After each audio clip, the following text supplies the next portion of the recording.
We are going to go over a segmental cat-cow today. So we often do cat-cow in workout classes or yoga classes, and it feels good. We do it with breath, and we're inhaling and arching our whole spine, exhaling and flexing, and really the body likes to go to the path of least resistance. So it naturally bends where it likes to bend, and you're doing it so fast that you're really not forcing the movement into areas that are tight or restricted. So a segmental cat-cow does not feel like a stretch, really. It is going to feel like a very intense use of your muscles to create flexion or extension at each level that might not want to move that way very easily.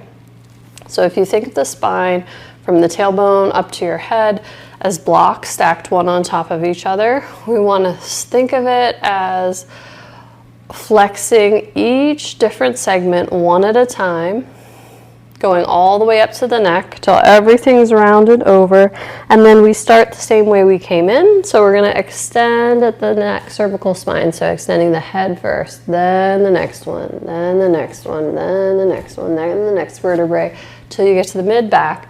Mid-back does not like to extend very well, especially with hunching over our computers and our phones and all those kind of things. So that's going to be more difficult. It's very difficult for me. I bend over patients all day.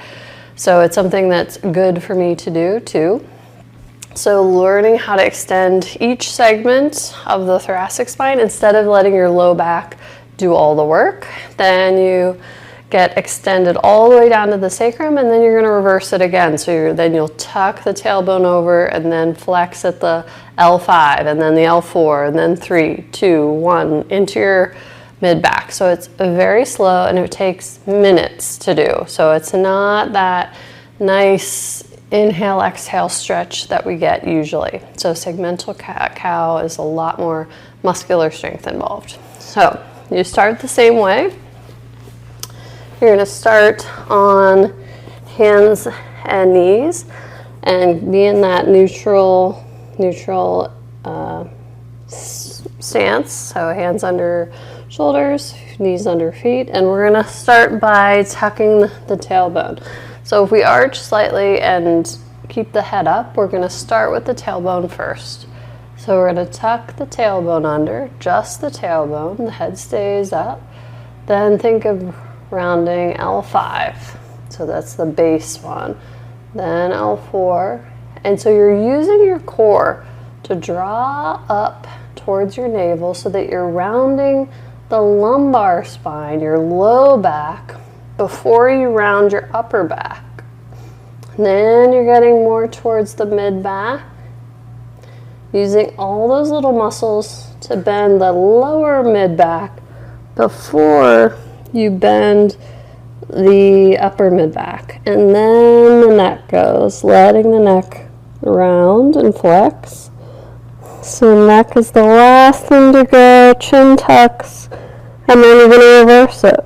So the head tips up, and then think of C1, C2, C3, everything else is rounded and flexed. Slowly coming up. This is a workout of sort. Then extending at the mid-back. This is a harder area for people. So don't let your lumbar spine extend until you've forced that extension to happen in your mid-back. It is going to feel like you're not moving at all. It's going to feel impossible that you're stuck there. And it doesn't look like much, but you want to visualize it, each segment of the spine extending, and then once you get to the low back, and then finally the tailbone, it's much easier because that's the position they like to be in. And I would try that a few times and make it so slow, and really try to picture those pieces working one segment at a time. It's not really fun. I don't even like to call it cat-cow because cat-cow is easy and feels good and fun, but this is going to help you get better lubrication of the joints of your spine and get better mobility, because we are stiff and non-mobile a lot of our days. So give it a try to go slow, and let me know what you think.